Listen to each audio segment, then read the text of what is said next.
nouvelle version d'Altior intègre de nouvelles unités. Nous allons voir dans cette vidéo comment paramétrer ces unités sur vos produits et comment elles s'intègrent sur les flux achat, vente et production. Pour commencer, nous allons voir comment paramétrer les unités sur un produit. Prenons par exemple ici cette tôle alu. Vous disposez maintenant dans le paramétrage des unités une unité de référence qui est l'unité vers laquelle toutes les autres vont converger. On a l'unité de stock qui fait son apparition, qui va vous permettre en fait de valoriser l'article selon cette unité. Ce qui fait également son apparition, c'est l'unité de production par défaut, qui va être utilisée sur les ordres de fabrication. Et enfin, on conserve l'unité de facturation de vente et de facturation d'achat. La grosse innovation d'Altior, ça va être l'ajout d'unités de conditionnement. Celles-ci vont permettre de gérer des tôles, des barres, des boîtes, ou tout type d'unité de conditionnement que vous voulez utiliser pour gérer vos produits. Vous allez ici saisir les coefficients qui vont permettre de faire les conversions entre l'unité d'achat par exemple et l'unité de référence, et entre l'unité de conditionnement et l'unité de référence. Dans le cadre de ma tôle, ici par exemple, je mets ici que 1 m² est égal à 6 kg. Je vais pouvoir dans ce paramétrage créer autant d'unités que je veux, avec les conversions qui vont bien vers l'unité de référence. Pour vous permettre de visualiser comment vont être utilisés ces produits et ces unités dans le flux, nous allons créer une commande d'achat avec 4 types de produits. Tout d'abord, un automate qui est un article tout simple qui s'achète à la pièce. Et vous voyez que là, on a juste la quantité, le prix unitaire brut, le net et le montant. Maintenant, on va saisir une tôle. En saisissant une tôle, ici cette tôle alu, je vais pouvoir dire, ok, moi je commande 5 tôles de dimension 3 mètres par 2. Vous voyez que j'ai mon coefficient qui me calcule ici, que ça fait 6 mètres carrés. Et j'ai ma conversion de 2 tôles en mètres carrés, et également en kilos, parce que mon unité d'achat sur ma tôle, c'est du kilo. Et que j'ai ma tôle, je vois ici longueur 3 mètres par 2 mètres, ainsi que toutes les infos. Si mon produit est une barre, par exemple, ici du rond inox en diamètre 20, je vais dire que je commande 10 barres de 6 mètres, et là pareil, ça me fait 60 mètres et 150 kg avec mon prix au kilo. Je veux également commander des vis. Là, j'ai de la vis. Je vais prendre 5 boîtes de 250 vis, ça me fait 1250 vis, j'ai mon tarif à l'unité et mon prix total. Vous voyez que comme ça, dans ma commande d'achat, je peux gérer différents articles avec différentes unités. Et au moins, je vois clairement ce que je commande, des tôles, des boîtes, des barres, avec le prix d'achat en kilos ou en mètres, et l'unité que je vais avoir dans mon stock. Nous allons voir maintenant comment réceptionner cette marchandise grâce à notre nouvel écran de réception de stock. Pour réaliser ma réception, rien de plus simple. Je clique ici sur le bouton réceptionner, je sélectionne toutes mes lignes et je fais valider. À ce moment-là, un écran de détail des mouvements vient automatiquement s'alimenter sur la base du paramétrage qui a été fait sur les articles.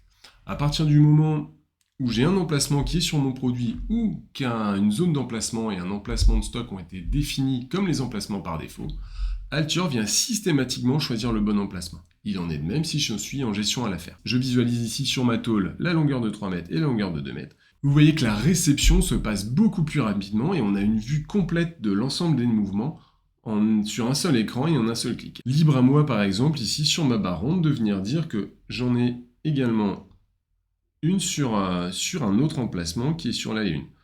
Je vais pouvoir ainsi facilement faire mes réceptions, changer mes quantités, changer mes emplacements. Et toujours avec cette vue de barres, de mètres et de kilos, parce que votre magasinier, quand il réceptionne, lui, il ne réceptionne pas des kilos, il va réceptionner des tôles ou des barres. Nous allons voir maintenant comment réaliser un bon de livraison avec le nouvel écran qui va vous permettre de sélectionner encore plus rapidement toutes les lignes que vous allez devoir livrer. Pour ça, j'ai ma commande ici, je vais faire la livraison. Je vois que j'ai bien toutes les pièces en stock, j'ai besoin de 2 tôles, j'ai 12 tôles en stock pour 123 mètres carrés. Pareil pour mes barres et pour mes boîtes. Je sélectionne toutes mes lignes, et là j'ai un nouvel écran qui va me permettre en fait d'avoir une vue de toutes mes lignes à sélectionner en même temps, et Altior va automatiquement sélectionner les bonnes lignes en fonction des quantités, en fonction des emplacements disponibles, s'il y a des numéros de série ou des numéros de lot. Là par exemple, Altior me sélectionne automatiquement le bon emplacement parce que ma quantité est disponible que sur cet emplacement-là, alors que sur ma barre ronde, je vais aller faire ma sélection parce que j'ai 2 emplacements différents, donc Altior ne peut pas savoir lequel utiliser. Donc là, je vais sélectionner ici mon emplacement, et vous voyez que la sélection se fait automatiquement, et j'ai plus qu'à faire fermer. Comme pour la réception, d'un coup d'œil, je vois en fait l'ensemble de la sélection qui a été faite par Altior, et j'ai plus qu'à faire fermer, et créer mon bon de livraison. Vous voyez que ça va extrêmement rapidement et ça va vous faire gagner un temps énorme à la saisie de vos bons de livraison. Nous allons voir maintenant comment cela se présente dans les ordres de fabrication. Vous allez pouvoir déclarer les produits finis et déclarer vos composants et même déclarer des chutes sur des tôles par exemple si vous n'avez pas consommé la tôle entièrement. J'ai ici, dans la création de ma cuve, de la tôle, un automate et de la barre ronde. Je vais faire ma déclaration, tout simplement. Comme pour toute pièce que je dois déclarer, je vais venir déclarer l'emplacement de stock, et comme je vous l'ai dit tout à l'heure, si l'emplacement de stock est paramétré par défaut, il viendra automatiquement se compléter. Et sur ma sélection de composants, je vais venir sélectionner le bon emplacement ou la bonne dimension. Ici, sur ma tôle, par exemple, je vais venir sélectionner la tôle de 2 mètres par 1. Ça me dit automatiquement qu'il me faut mes 3 tôles, j'ai plus qu'à valider. Si éventuellement je dois remettre une nouvelle dimension, je vais pouvoir saisir directement ici dans longueur et largeur les dimensions de la chute. Ici, je vais faire de l'auto-sélection parce que mon article est un article tout simple. Et sur ma barre ronde, pareil, je vais venir sélectionner sur quel emplacement je prends mon produit. Vous l'avez remarqué, hein, cette gestion d'emplacement va vous permettre de gérer énormément d'unités dans Altior, de production, d'achat, de vente, la gestion d'unités de conditionnement pour gérer vos tôles, vos barres, vos boîtes, mais vous pouvez même rajouter d'autres propriétés pour gérer par exemple des informations techniques comme est-ce que ma tôle a un film de protection, est-ce que mon automate a une version de logiciel. Libre à vous en fait de créer toutes les propriétés que vous souhaitez pour aller vraiment très en profondeur dans cette gestion d'unité. Mais comme à chaque fois dans Altior, vous avez la possibilité de l'utiliser simplement en prenant juste des longueurs de barre, des tôles avec des longueurs et largeurs. À vous en fait de choisir jusqu'à quel niveau de précision vous souhaitez rentrer dans Altior.